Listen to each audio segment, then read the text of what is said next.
Uniform Education is the official recruitment sponsor for the SLT podcast.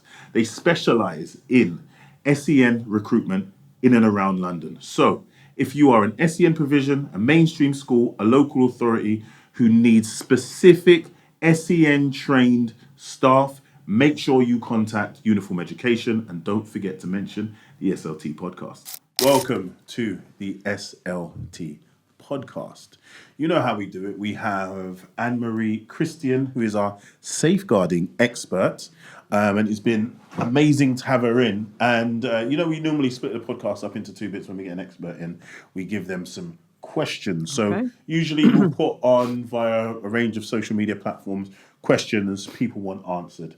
And we know safeguarding is a very kind of difficult topic. And I think people don't want to ask questions because they don't want to look stupid, yeah, especially around safeguarding. So we have a few questions that we're going to put to you, AnneMarie, and we'd love to understand and hear what your answers is. So the title of this is What Teachers Really Want to Ask About Safeguarding. No problem. But are a bit scared. So this isn't policy, this is honesty. See what I did there? Yeah. Okay. All right. So, question one. And this is from somebody anonymous. We know their account, but I think it looks like a burner account. It says, okay, so if I report a safeguarding concern and nothing happens, what am I actually supposed to do next? Okay. So I would say, how do you know nothing's happened? So you've reported it to the DSL, the Designated Safeguarding Lead. Keeping Children Safe in Education says you can go back to the DSL to say, I reported this to you, what was the outcome? Okay. And they should give you some feedback. They can't give you the detail, but they can give you some feedback.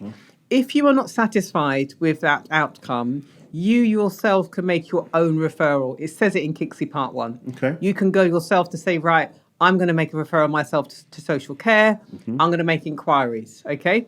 And with that, you can tell the DSL, and KICSI actually does say that the DSL should support you with that. If they don't, you can do it yourself. Or you can ring the NSPCC helpline for advice as well. Is that NSPCC? Yeah, the NSPCC. Okay. The National Society for Prevention of Cruelty to Children. Okay, cool. They're, again, just making sure that you know of them. They have a helpline too. Speak to them. So get a second opinion. Speak to the local authority children's safeguarding team.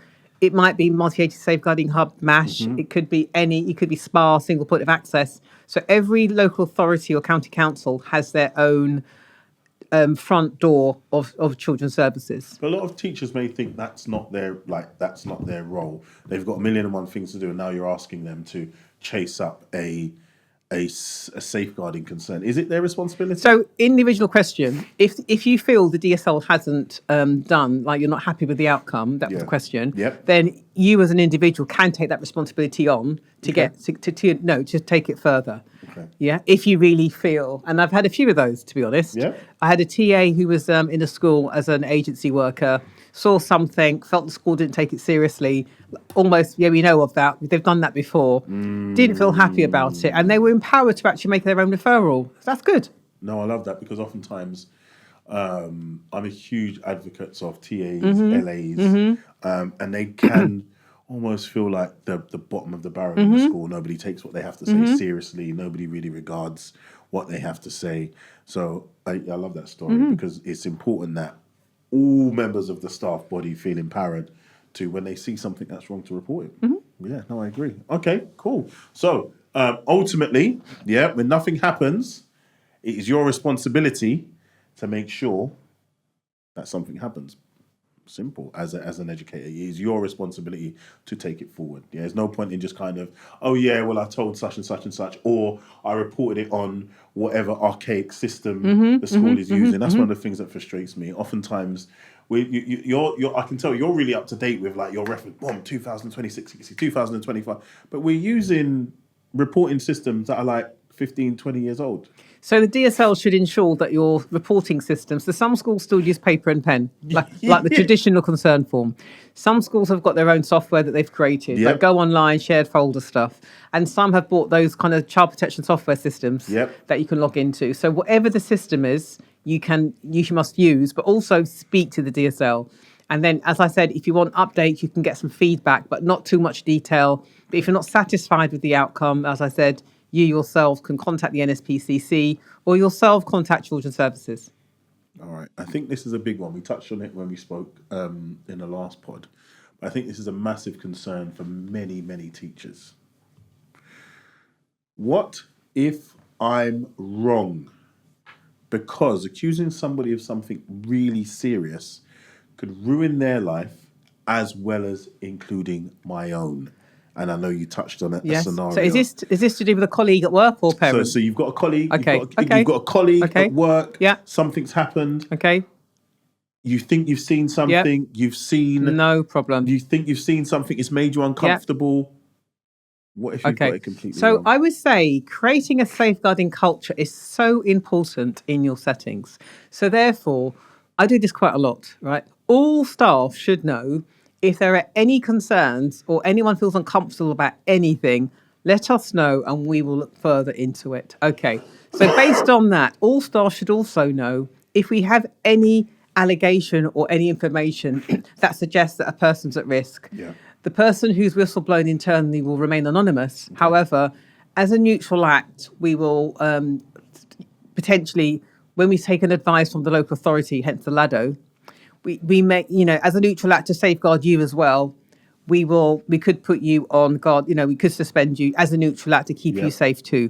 So if everyone sees it as a buffer of safety rather than someone accusing me and I'm guilty, then before it happens, that's just a part of the procedure. Okay? So going back to if I get it wrong, I can tell you now 100%, 1,000%, in every school, there's going to be staff who are still working there who've been through, and don't forget, Kixie introduced a few years ago, reporting of low-level concerns, which included taking pictures of children on your own phone, being in a secluded part of the classroom with them, and also, humiliating children. Yep. So low-level would also mean someone's told and you need to be investigated or further information. So with that in mind, the person would know, whilst they're being investigated, they, as a neutral act, they're off-site. So the point I'm really trying to make is the outcome, we know Kixie is like malicious, unfounded, founded, unsubstantiated, substantiated. So there'll always be an outcome. Or sometimes with low level, there is no outcome because it's just so low level, it's like a conversational fact finding. So everything has to go via the LADO. But the good news is, if there's no evidence, there's no outcome, which means you follow the procedure, you've created a culture, and actually sometimes people who do things are not self-aware. So that colleague you've got who does shout. So what's common when I see in schools is that notorious family, in that class, you've got one of those families, the kid's giving you some back chat, you're not having it, it's a Friday, you're tired, the kid's trying it, you raise your voice to try and to get the tone right. In raising that voice, there's so much going on at that time that you don't realise you've actually done it to a point where you're now humiliating the child. So you may not know what's going on for you too, hence that's the one thing that's happened. So sometimes it's just being self-aware. And I'd also say there's no harm in doing it because if you've got a very good SLT and head and principal, that would be explained. And don't forget the well-being of the individual is also supported. So they'd understand the school has a procedure to follow, full stop. Do you think, just kind of as a follow-up question, do you think teachers sometimes hesitate because of this? Do you think they hesitate around safeguarding issues? Absolutely. Of course they do. No, they do all the time. And when I do safeguarding in schools, I'll always say, how can you evidence that your policies are activated and actually happening? And therefore, the answer would be, this half term, we've had 5 low-level reports and we had 2 allegations, hence it went to LADO. And we've, so I would want to see these reports coming in because the nature of human beings and people, they should be. Yeah. And when there's not, one could argue, what's the culture of reporting look like? Okay, so we're almost saying over-reporting is better than Absolutely. under-reporting. Because also, in hindsight, so what I do a lot of post-LADO and post-court case investigations when a CEO will say, can you come in and do some fact-finding of what led up to this? And 100% of the time, I often get, in hindsight, AnneMarie, this young year 11 student would often come to reception and ask to find out where Sir was. Or in hindsight, we see them together in the library, but they were always doing work. So there's lots of in hindsight. Yeah. There's lots of in hindsight that, this member of staff gave that person a job in the staff room to do of the newspapers, etc., or collecting cups. Yeah. So in hindsight, it's really good mentorship and leadership. but behind the doors, no one's being professionally curious. Yeah. So it's one thing that, why would they doubt them? So staff often say they had a DBS check, but they're married. It's irrelevant. One could argue. Sorry, I shouldn't laugh. I know their wife. I know their partner. Yeah. Etc. Or they might say they think because of their sexuality they have no interest. So you'll be surprised in the comments I've heard, rather than it's a person who. Do you know what I say though on Ziggy? I always say to staff in these interviews, would you sign for them a mortgage guarantee for your colleague that you're talking about? They'll say no. I'm not going to sign a mortgage guarantee. Yeah. But you trust them with children. Yes. And when you say it in that way, they're thinking, good point. Yeah. So you said 100% of the time there's always hindsight, you're saying? Yes, because there's a nature of, when you do safe recruitment training, you learn to understand the behaviours of a person who poses a risk to children. So unfortunately, little health warning, sometimes they're attracted to children. So we know that they're like over friendly. We know they're quite charismatic. We know that they can be quite secretive. We know they go above and beyond. So there's lots of traits, down with the kids. There's lots of things that it's like, okay. And they have to have things in place. They have to also befriend and groom leadership. They have to be trusted by, all the important people and also families. Yeah. They've got to be fit in. They've got to be too good to be true. The glue of the school, I often get. Yeah. Like, they do all the awkward things like finish late and start early and do the horrible trips that no one wants to do. Yep. All of that stuff they do. I'm not saying all of them, but the ones I've had are quite a lot of themes where that was common. And they could be any gender as well. Female be too, rather than only men, even though 99% are sex offenders are male. Yeah. And again, people miss the signs. So I think it's just being professionally curious, and anything that makes you feel uncomfortable or uneasy that you're seeing or you're hearing, even rumours. So rumours is important. Yeah. So I remember going to a setting where they had graffiti in the playground at least 3 or 4 times a term, pedo head. I was in to interview and look at things there. So we just got to be really mindful of the bigger picture. And we get reminded every week in the press about this as well. Yeah. So we just got to be more professionally curious. It's just to say, not to say rumours are true, but to use a Jamaican phraseology, them say if it not gossip, go near so. So to translate something my grandmother used to say, if it's not exactly it, there's no smoke without fire. That would be a better translation. Okay. However, if it's malicious, I can tell you now, as soon as it goes to a strategy meeting with the police and social services, it'll be dismissed. They'll know it's malicious, meaning we do fact finding, we do checks, and even we might speak to the person or the accused or the person who's accusing them.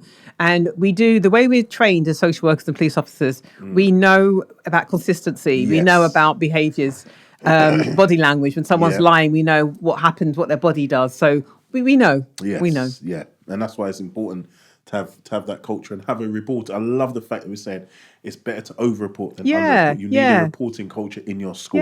Because a lot of people may, we haven't had any reports. This means our safeguarding that, when you're working with young people and children, that makes no sense. I roll my eyes. When people say, no, we've got no safeguarding concerns, I was like, okay, well, what's this tell me about your understanding? And sometimes when I go into settings, there's a big thing about we're a family, we trust each other, we've known each other for 25 years. That's great, but are you challenging each other? Yeah.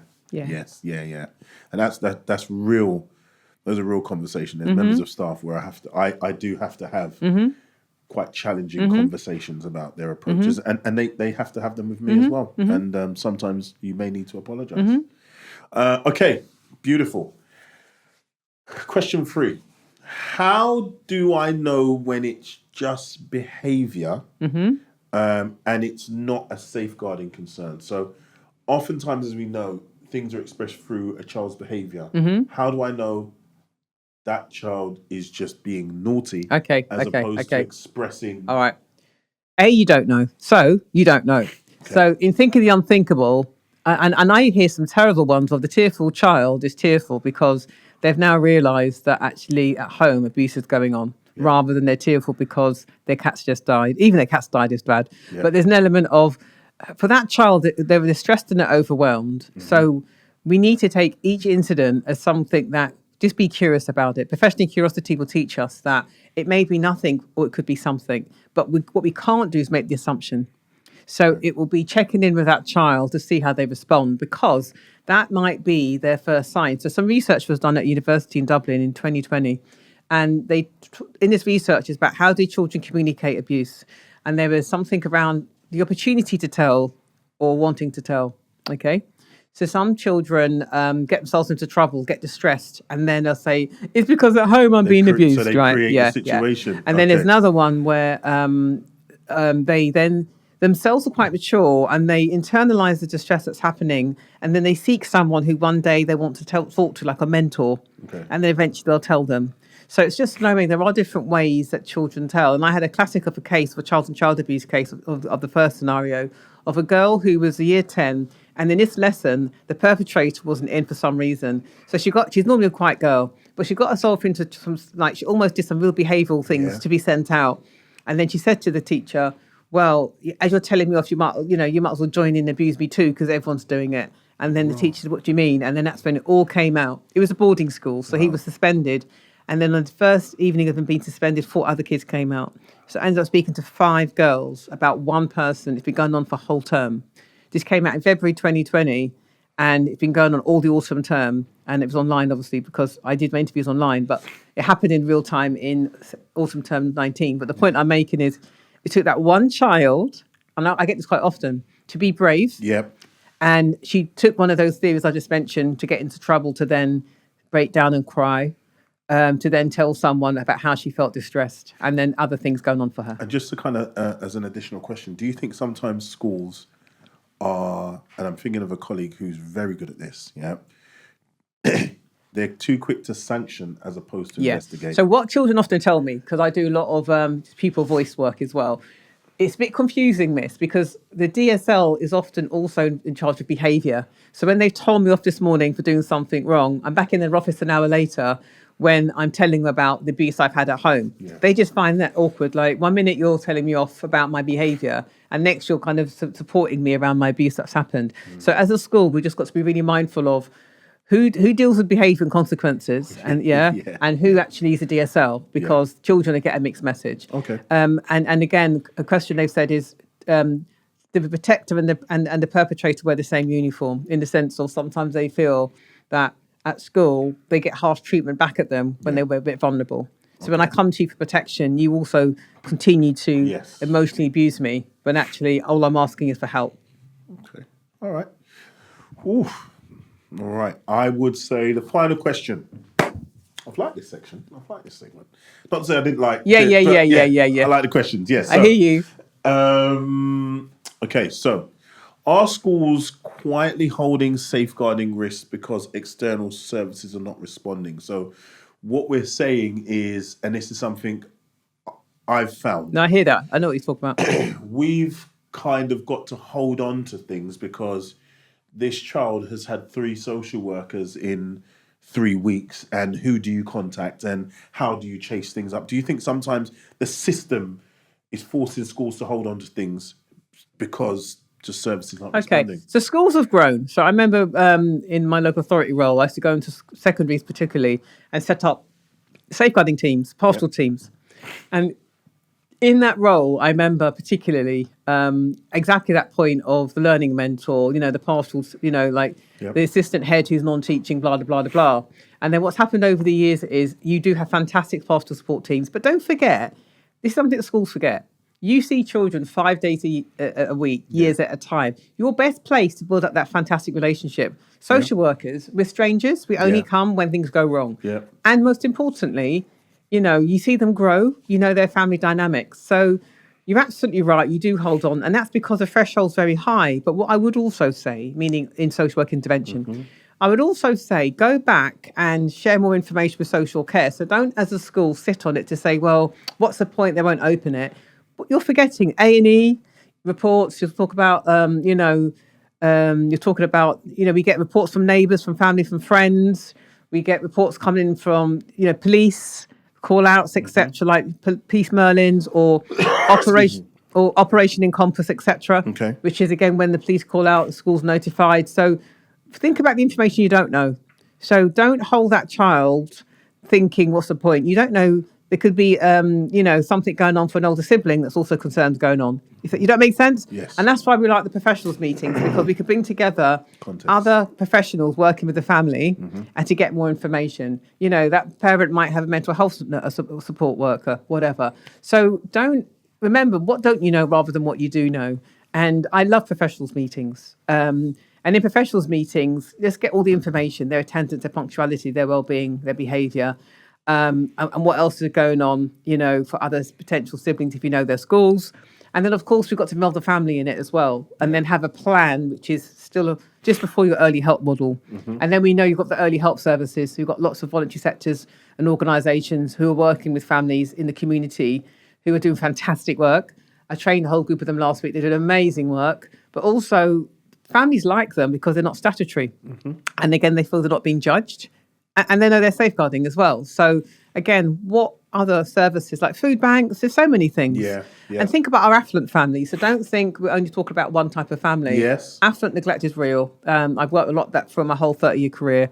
And if you're watching this in your independent school or you're working in any school and you've got affluent families, professional families or traditional money, there's also abuse going on, i.e. neglect could be going on there.